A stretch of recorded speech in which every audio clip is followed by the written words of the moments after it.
засаг даргын санаачлагаар Азийн сан Швейцарын хөгжлийн агентлагийн санхүүжилтээр 9 дүүргийн хороо бүрийг зураглалт болгожээ. Тус зураглалд хороодын уур амьсгалын өөрчлөлт, хотод шилжин иргэсэд агаарын бохирдол, хотын засаглалын бодит байдлыг буулган харуулсан байна. Одоо энэ талаарх мэдээллийг хүлээн авна.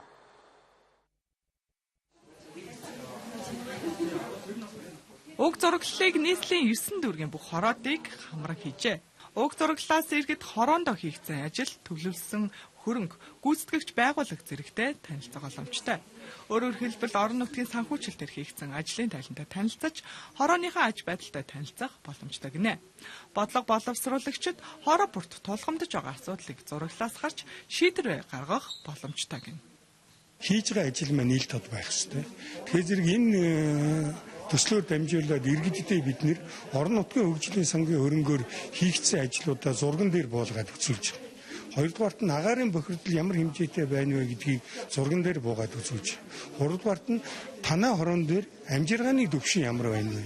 Иргэд чинь ямар хэмжээтэй түвшинтэй амьдралын түвшинтэй байна гэдгийг бүр зурагжуулаад зурган дээр буулгаад харуулж байгаа. Тэгэд яг энэ зургийн тухайд бол Чингэлтэй дүүргийн 12 дугаар хороон дээр орон нутгийн хөгжлийн сангийн хөрөнгөөр хийгдсэн ажлыг бол харуулж байгаа.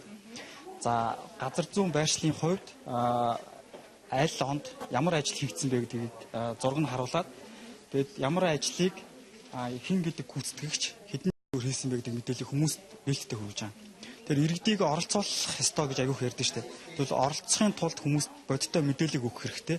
Тэгээд мэдээлэл нь маш энгийн байх хэрэгтэй. Тэгэхээр орон нутгийн хөгжлийн сангийн одоо энэ газрын зураглалаар дамжуулаад хүмүүс одоо тэр төсвийг хуваарлахад яг оролцох ёстой маа оролцохдоо бодиттой мэдээлэл дээр суурьж оролцох ёстой маа гэдгийг харуулж өгч байгаа.